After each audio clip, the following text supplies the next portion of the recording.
और चलिए सबसे पहले आपको बताते हैं कि अरविंद केजरीवाल दिल्ली विधानसभा में क्या बोल रहे हैं, सीधे लिए चलते हैं। और उसके नीचे मनीष सिसोदिया जी की फोटो छपी है, लिखा है मनीष सिसोदिया दिल्ली एजुकेशन मिनिस्टर। ये पूरे देश के लिए गर्व की बात है, 130 करोड़ भारतीयों के लिए गर्व की बात है, सबका सीना चौड़ा हो गया।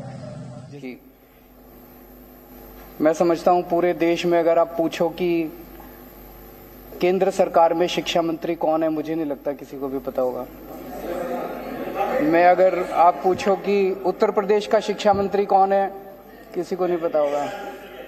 मैं एक वो देख रहा था सोशल मीडिया पे, ये टीवी वाले कई बार बच्चों से पूछते हैं। एक बच्चे से पूछा, बेटा केंद्र का शिक्षा मंत्री कौन है? बोला मनीष सिसोदिया। उससे पूछा उत्तर प्रदेश का शिक्षा मंत्री कौन है? बोला मनीष सिसोदिया। उससे पूछा राजस्थान का शिक्षा मंत्री कौन है? बोला इनके छोटे बच्चे रहते हुए भी ये हर महीने 50,000 कमाती हैं। घर से ही कैंडल मेकिंग बिजनेस करती हैं। आपको भी सीखना है और करना है, फिर क्यों देरी? फ्रीडम ऐप को अभी डाउनलोड करें। इस देश में एक ही शिक्षा मंत्री है और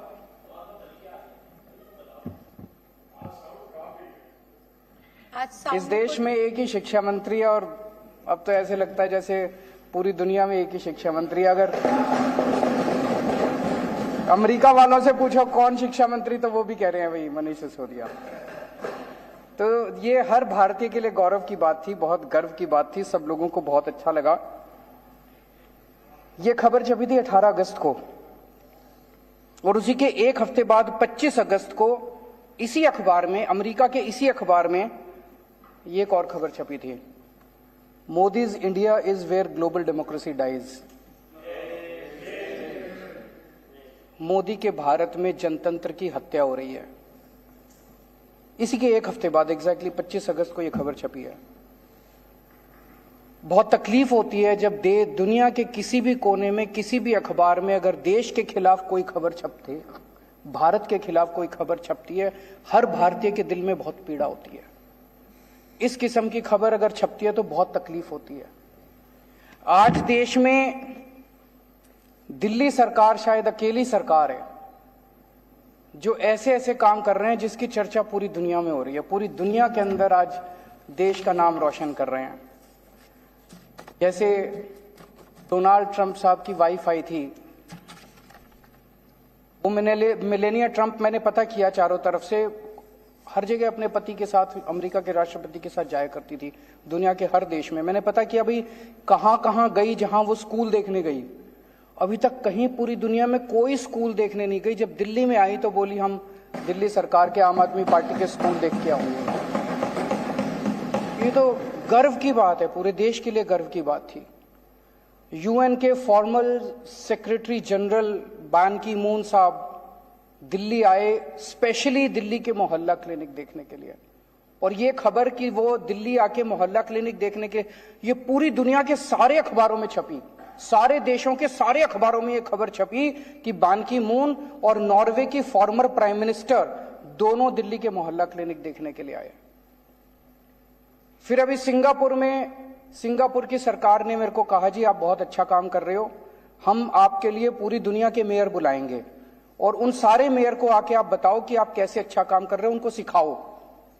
ये तो देश के लिए कितने गौरव की बात है कि हमारे देश के किसी आदमी को बुलाया गया कि सिंगापुर, पूरे दुनिया के मेयर को हमें सिखाने का मौका मिलता। पूरा देश इसकी वजह से बड़ा खुश है। लेकिन जितनी राष्ट्र विरोधी ताकतें हैं, जितने लोग इस देश से नफरत करते हैं, इस देश की तरक्की से नफरत करते हैं, इस देश के विकास से नफरत करते हैं, जो लोग नहीं चाहते ये देश तरक्की करे, 75 साल के अंदर इस देश को घोट के रखा गया वेस्टेड इंटरेस्ट्स के द्वारा, उन सारे लोगों ने अब षड्यंत्र करके मिलके और ये किया यार इनको बंद करो। अब ये अगर इसी तरह से ये आगे बढ़ते रहे तो बड़ी मुश्किल हो जाएगी। और इन लोगों ने मिलके एक षड्यंत्र रचा कि दिल्ली की सरकार गिराई जाए, दिल्ली की सरकार खत्म की जाए। ये दिल्ली की सरकार जब तक खत्म नहीं करेंगे तब तक ये इसी तरह से अच्छा काम करते रहेंगे। ये जितनी राष्ट्र विरोधी ताकतें हैं सारे इकट्ठे हो गए हमारे खिलाफ, सारों ने इकट्ठा होकर ये षड्यंत्र रचा। षड्यंत्र रच के सबसे पहला काम इन्होंने किया, मनीष सिसोदिया के ऊपर एक झूठा आरोप लगाया। बोला मनीष सिसोदिया शराब में पैसे खा गया। हमने बार बार इनसे पूछा जी क्या पैसे खा गया, क्या घोटाला क्या है? तो सच होता है, सच एक होता है, झूठ कई होते हैं उसके। तो इनका एक आदमी बोला जी 1.5 लाख करोड़ रुपए का शराब घोटाला हो गया। 1.5 लाख करोड़ तो दिल्ली का बजट ही नहीं है, इतना शराब घोटाला कहां से हो गया? फिर इनका एक प्रवक्ता था, एक बड़ा सीनियर लीडर, एक डिबेट में बैठा था, वो कहता है 8,000 करोड़ रुपए का घोटाला हो गया। तो मैं देख रहा था, सौरभ उसके साथ था। सौरभ ने पूछा घोटाला क्या है?